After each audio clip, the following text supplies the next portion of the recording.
Hello, everybody, and thank you for tuning in to the Liberty Report. With me today is Daniel McAdams, our co-host. Daniel, good to see you today. How are you this morning, Dr. Paul? Doing fine, ready to go. Good. Want to talk about, lo and behold, the Middle East. Can you believe that there might be something there? But we do see something changing there, although there's been a hot spot all in the region for a long, long time. Yeah. But just recently now, the contest between NATO, the United States, the Kurds, and Syria, it's getting heated up. Again, and the threat just recently, yesterday or the day before, is which has been around, but this sounds more serious, that Erdogan said, look, you take care of the Kurds or we'll take care of them. And we want this protection and we don't want this. And of course, we want to be there because we're close allies with the Kurds, even though some people call them terrorists and other things, that they're our best friends. But we're in the middle of that. The threat sounds real. I think part of the market going down sharply today, various reasons, but I think this has something to do with it, and this, because there could be a breakout of a major conflict. Because what's going to happen if Turkey does go and stir it up? That base there that we have, or that holding we have there, that's the only thing we've really bought, with all this warmongering and fighting. And I don't think we want to give that up, because that blends in with what we need to do with NATO. And it's bases like that and in that region is used for attacking other countries, like one of the bases in Syria, exactly where that was, I can't tell you right offhand, but it's important because we used that, and Israel used it to pursue their foreign policy in Iraq. So it is a hot spot. But this idea, if there is a marching of troops going across to secure more territory and confront the United States and the Kurds, this could escalate rather rapidly. Yeah, I think so. And here's something you never want to hear out of Erdogan's mouth. Quote, we may suddenly arrive one night. And that's what he said actually today, talking about invading northern Syria and taking a big chunk of it. There was an offer on the table with the U.S. to jointly work something out in the border region, and that offer expired on the 30th of September without Turkey having taken the bait. And so Turkey says, we've been fooling around with this long enough. We're going to take the bull by the horns. We're going to come in. We're going to take 20 miles deep along 300 miles of border, and we're just going to take it. We're going to call it a safe zone. And we're going to, but here's the sort of the twist, which is interesting. He says, we're just going to use it to settle the refugees that are in Turkey. And there are a lot of refugees in Turkey, but there is a lot more to it than that. These are traditionally Kurdish regions. The refugees are primarily Sunni Muslim. You have 100,000 Christians in the area. That could be a problem. The Kurds will be displaced, obviously, because one of the goals of it is to get rid of the YPGs and the US-backed SDPs, the Kurdish forces there, and the other thing is what will the U.S. do? They have bases there, they have military operations there. Now, the Defense Secretary Esper hinted that the U.S. would not stand idly by and watch its Kurds, which we've invested so much in, getting trounced, and our bases being overrun by Turkish forces. But what does that mean? This is our constant frustration when we talk about this region. What does it mean?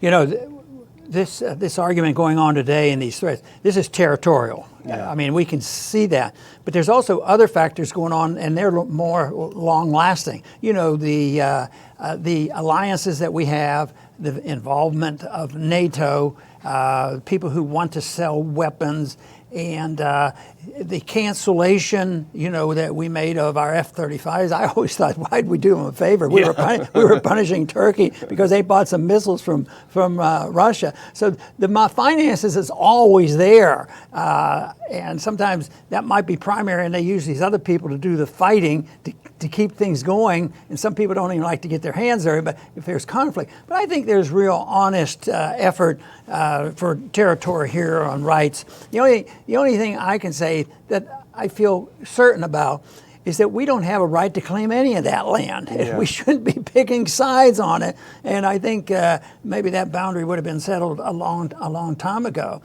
But I think that the ratcheting up is happening right now.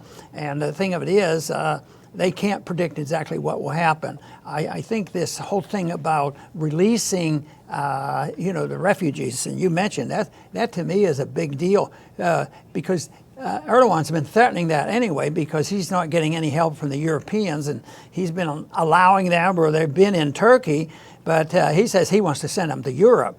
But you're suggesting the possibility that they may have, a ways to go before they get to Europe, and it may get involved in this mess that we're talking about. Yeah, and Erdogan is crying crocodile tears over these refugees because if he hadn't joined the effort to overthrow the government in Syria, if he hadn't backed jihadists to overthrow the government, there wouldn't be any refugees. So when he's crying about he's the real humanitarian here trying to deal with these refugees, well, yeah, it is a problem there. But you created the problem, so you need to deal with it. And if he deals with it in this way, I think all bets are off if he takes this big chunk of the territory, because the Russians and Iranians are not super keen on this idea. They wouldn't mind working together on Idlib, and Turkey has worked a little bit on Idlib, which is, the U.S. will never admit it, the last bastion of al-Qaeda in Syria. But, there was a meeting last month between Putin, Erdogan, and Rouhani, talking about what are we going to do about Syria, how are we going to finish this problem. And Erdogan kept bringing up the idea of this safe zone. We got to get the safe zone, we got to get the safe zone. But neither Putin nor Rouhani, according to press reports, commented on it. And there was no mention of the safe zone in the final report. So it sounds like the other two are just kind of hoping that he shuts up about it. He doesn't sound like he wants to. He's going to arrive one night suddenly with tanks. It is a mixed bag on who owns what and what the goal is. But the whole thing is we're close allies with Turkey and being in NATO, which is sort of fractured now. But what about the Incirlik? Yeah. I mean, there's a base. That's a big base, an important base. I mean, we have to prepare for a war in any place in the world, and that's a strategic place. So what happens if this conflict breaks out? Who owns Incirlik? Well, we're not just going to turn it over. Yeah. They're not going to do that. But there's also, then it raises questions of can planes be stopped, and there's sabotage and drone missiles now, all kinds of things that can happen. But it's sort of so ironic that there's so much conflict, and at the same time, we're close allies of Turkey, and we have an air base there. But so does Russia now become. But we can't sell them weapons anymore, and Russia is. So that's a big picture too. The conflict of the area. Of course, we've if we make an effort to be as objective as possible, we would say that that area is a lot closer to Russia, and Russia has probably a lot more justification to be in Syria than we do, and yet, where are we getting this policy? Did Trump invent all this? No, he didn't invent it. He's trying to pick up the pieces and do what he wants, and sometimes we don't know. But I think that previous president we have, Obama, I think he had plans for this. He wanted to get the whole thing geared up for us to get involved in Syria, and Trump, of course, started off being very strong with the foreign policy there, dealing with Israel and Saudi Arabia, of course, it looks like there's a reshuffling, and I don't think what's happening here now, I don't see how we can come out being stronger than we were before. I mean, even if we survive by all of a sudden bombing a lot of people and say, oh, we just had a military victory, it won't be a real victory, and we're not going to be sending thousands of troops in there. There's no way that's going to happen, and would lose that. So I think this, again, and you mentioned it yesterday, about gradually our presence in this area as the superior military force, it's cutting down, even though we spend all the money. We have the best weapons, and we're not going to stop spending the money. We can borrow for a long time to come until of course, people quit loaning us any money, which might be closer than anybody realizes. Yeah, you talk about losing influence in the area. I think, as you said a minute ago, there's no better example than the U.S. told Turkey, if you buy those S-400s, we're going to be so mad at you, we're not going to have any military, we won't be able to have any military cooperation, we can't do anything, you better not do it. They said, who cares, we're doing it anyway. And the U.S. basically backed down and said, okay, just kidding. And that's the situation right now, because they know that they're in a bad situation there because of this policy. And this is the thing about the neocons, always, they're such liars. They talk about the Obama period. Oh, he ignored the military. He hollowed out the military. He was so weak and so weak. It was under Obama. We had Syria. We had Libya. We had all these interventions. We had Honduras. All of these things that are still haunting us today, military misadventures. And so they use Obama's military misadventures to call for more military misadventures. Do you think that this may reflect the fact that Trump, in appearance, and he likes to be seen as, being opposed to the deep state, and you have a guy like Obama, he pretends to be the peaceful president, and he can win Nobel Prizes for being pro-peace. At the same time, he quietly does exactly what the deep state told him to do. And Trump is a little bit more erratic, and we can't predict what he's going to do. And somebody suggested the other day that he wakes up in the morning, he's not even sure himself what he's going to do on that particular day. Well, this is the annoying thing about Trump, because he does rattle on about the deep state and the people opposed to him and all this me, poor me. But the fact of the matter is he is continuing Obama's Syria policy. I mean, to the T.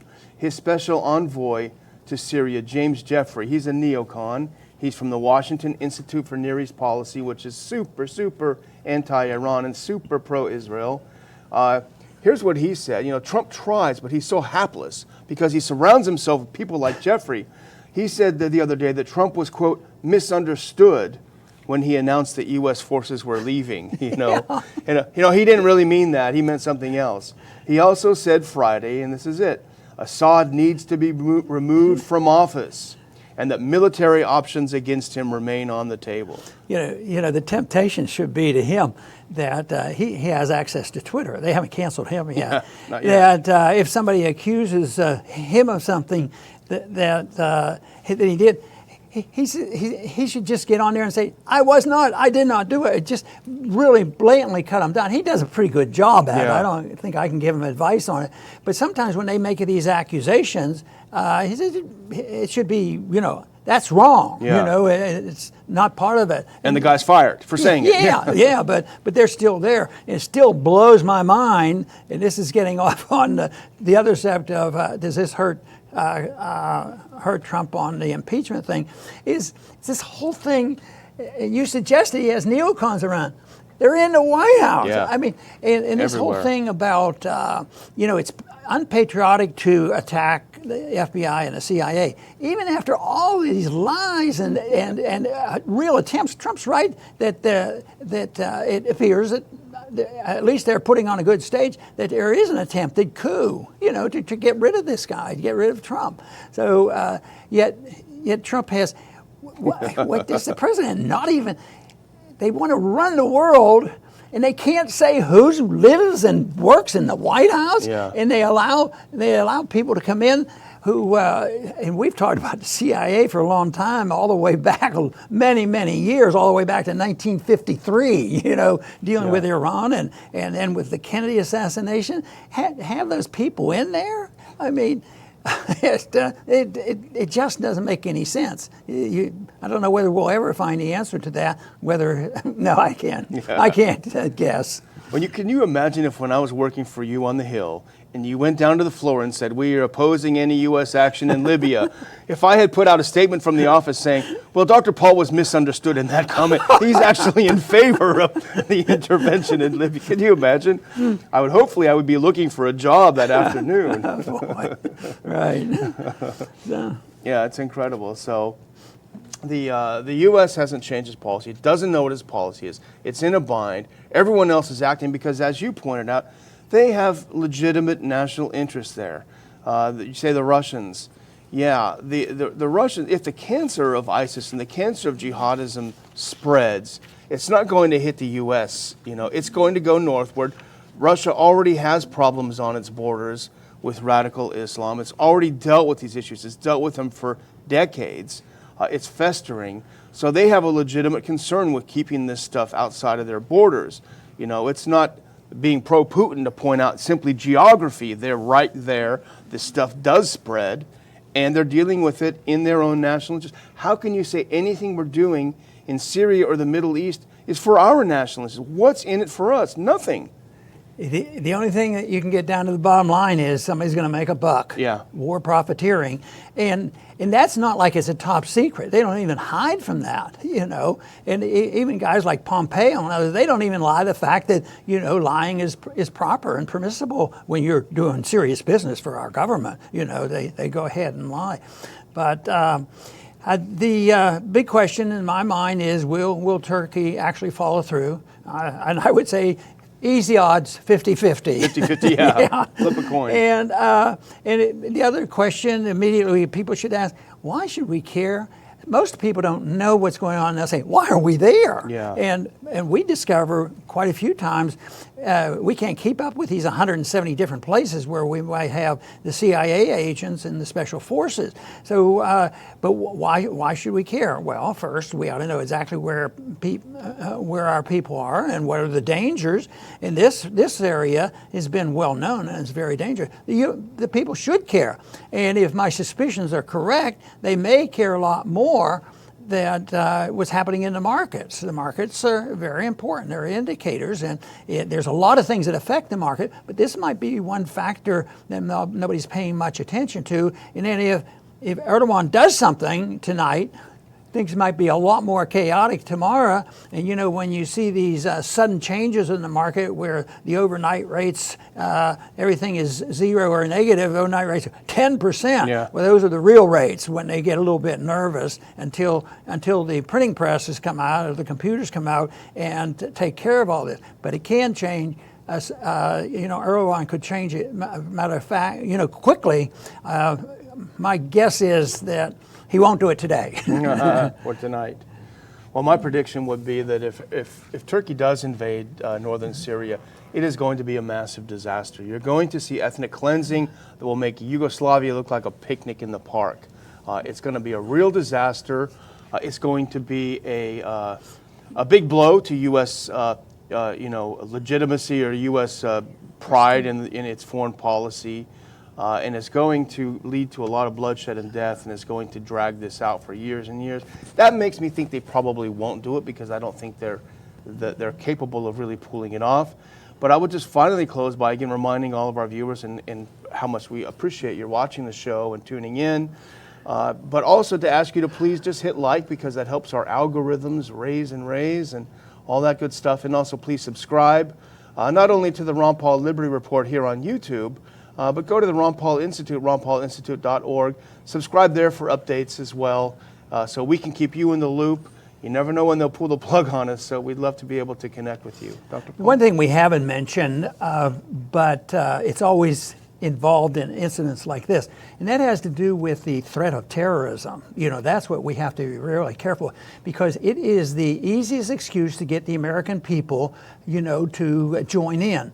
And terrorist is a loose term, it's subjective, but if an American gets killed or a plane is blown up, they'll find out that it's a terrorist group, and therefore we have to be engaged and we have to do something, we have to defend our sovereignty.